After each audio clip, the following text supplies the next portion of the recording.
I was born and raised in Temple, Texas, born in 1930. Jasper bombed Pearl Harbor 11 years later, and just as I was beginning to know what an airplane was. And I remember during the war, we didn't have television, but we had radio, and we'd get reports about what's going on in the war. And they kept talking about this guy, Robin Olds, who was an Air Force pilot. He flew top cover at Normandy, shot down, I think, 9 airplanes during Nazi airplanes during the war, and then he shot down 4 more in the Vietnam War. Yeah, I didn't realize But he was, I think, 8 years older. I mean, I was a little kid, and this guy's 8 years older than I am, and then all the news is talking about Robin Olds. Well, later on, I got to know Robin very well. I flew with him in our gunnery school in Tripoli, Libya, when I was flying F-100s, and I flew a mission. I led a mission, and Robin Olds was my wingman. And I tell people that's a religious experience for me. But I used to have a gallery here in Santa Fe, and he would come in my gallery, and we'd go to lunch. And I was so thrilled to know that guy. And they tell me there's a sign in the Pentagon in fighter ops that says they wanted to put Robin Olds' body in this glass case there, and put a sign there that says, in case of war, break glass. That's what they thought about Robin Olds, and I loved the guy, and a really good friend. But the kids in junior high in those days, in the early 40s when the war was really going good, the Army asked us to make model airplanes. And they would give us pictures of a Messerschmitt or Zero or whatever. And all the kids now, we'd get a pocket knife out and we'd start carving these models. And it was a big deal to us. And we took great pride in it. And our school I remember we got a commendation from the Army because we were helping the war effort so much. But I was interested in that. The 3 airplanes that I really liked in those days was the P-39, the P-38, and the P-51. Of course, the P-39 didn't have much of a mission during the war, but the P-38 and the P-51 did the heavy work. And I'd sit in class, instead of listening to what the teacher's saying, I'd draw pictures of P-38 and P-30. I bet I drew 1 million pictures of those airplanes. And I'd look out the window and see the sky out there, and then wonder why I wasn't out there instead of sitting in the class. But I graduated from high school in 1947, and I made terrible grades in high school. And my father was principal of a junior high school there in Temple, Texas, and I was a great embarrassment to him. But I'm sure I graduated from high school because my father was very prominent there in town. So I didn't have anything to do. You know, I didn't want to go to college, but all my buddies were going to Texas A&M. So the Sunday that they were going down there in a car, I called one of them on the phone and says, "Come by and pick me up. I want to go to Texas A&M with you guys." So they picked me up, and I got in the car, and we went down there. And I signed in. They gave me a uniform and a bed, and this is really great. You know, all my buddies. I even went to a class, as I recall. And one afternoon, we were playing football out on the field there, and I heard over the loudspeaker, "Cadet Finn, report to finance." I knew my college education was over. I lasted 4 days at Texas A&M, but I still tell people that I went to Texas A&M. Right, it's a true story. Right.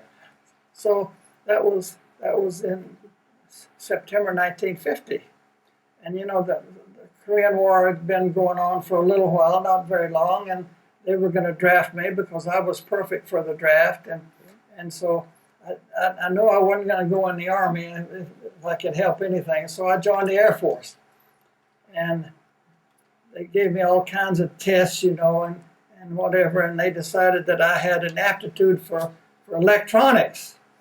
One of the world's great misnomers was the fact that I had an aptitude in electronics. But I went in Biloxi, Mississippi, the Keesler Air Force Base.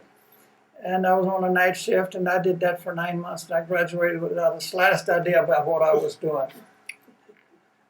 So they sent me to Greenville, South Carolina, and so I started flying a little bit in C-47s as a radio operator, and C-82s and then C-119s. Those are models you may not even remember. But, Flying boxcars.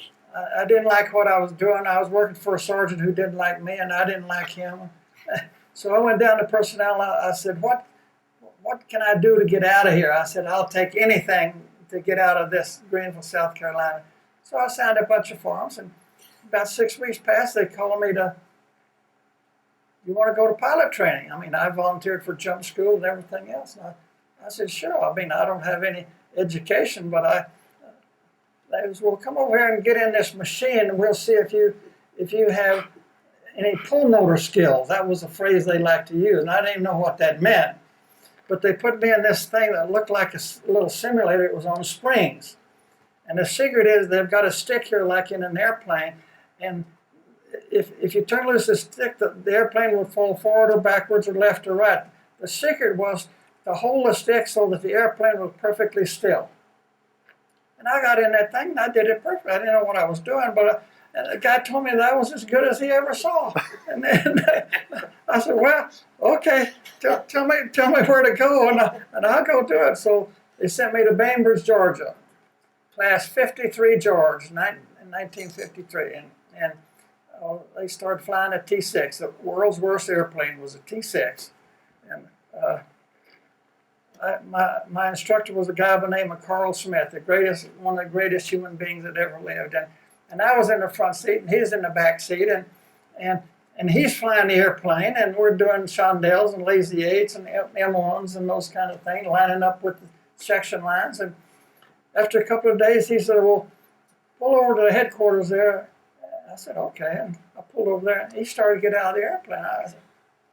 He said, Cadet, I want you to make 3 patterns and 3 landings. I said, what? I said, I haven't flown this airplane yet. I didn't feel like I was doing it. I could always kind of feel him on a stick in the back seat. And he said, yeah, you can do it. He got out, and I didn't know what to do. I told myself, if I shut this airplane down and run, jump over the fence and go home, I said, they're going to court-martial me.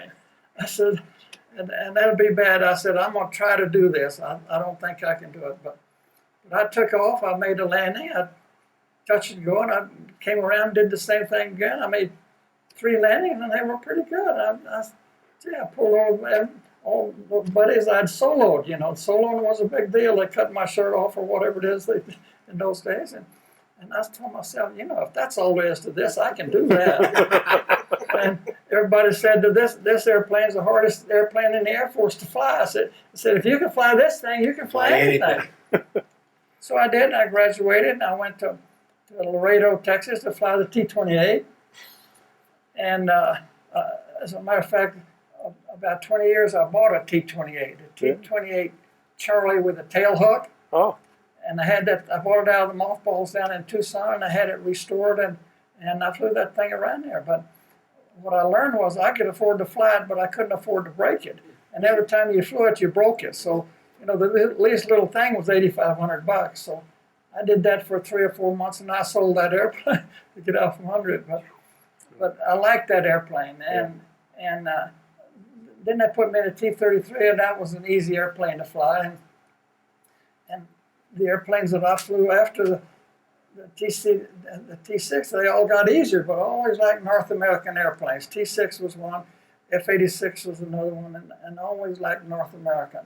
And so I graduated in 1953, and they sent me to Scottsfield, Illinois, Scott Air Force Base, Illinois. Were you there too? Yep.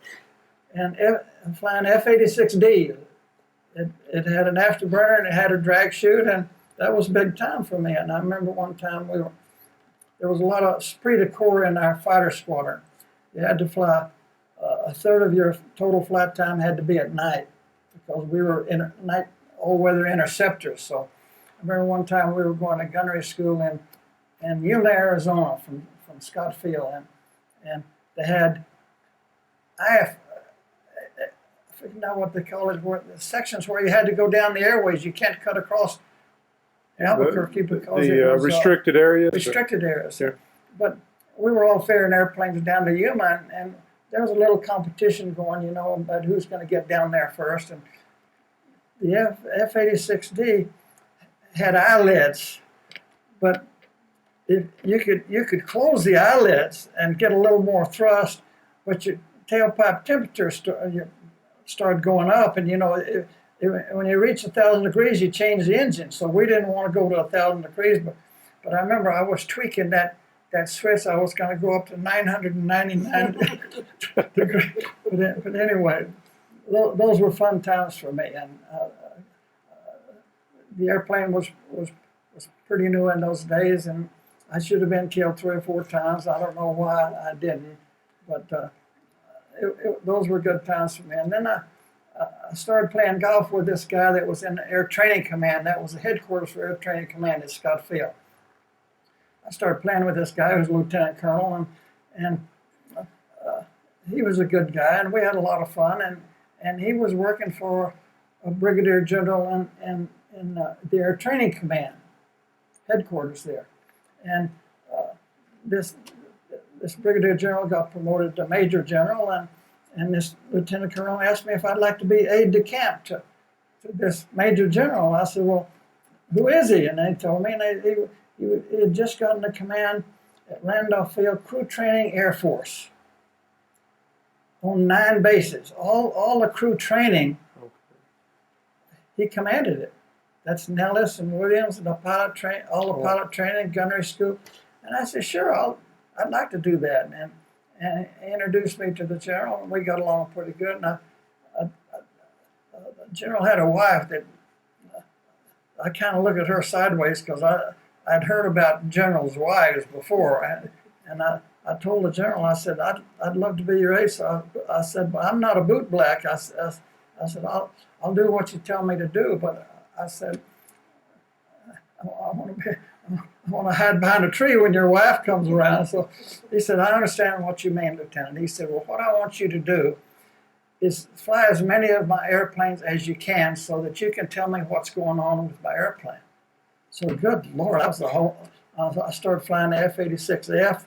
I was flying the F-86D, the T-33, the F-89, and I flew the F-84G, and I went to the helicopter school, and gee, that was a pretty good job for me. But the good thing about it being a general's aide was because I met so many generals that, and let me tell you, every time I met a general, I didn't have to wonder why he was a general, because those people just, you see, when you put on a star, I think everything changes. And these guys were so bright, and I met so many of them that I really did like. And they helped me later on in my career, And I remember one time, this was 1954, I think it was. The F-100 was a brand new airplane. It was top secret. Nobody knew anything about it.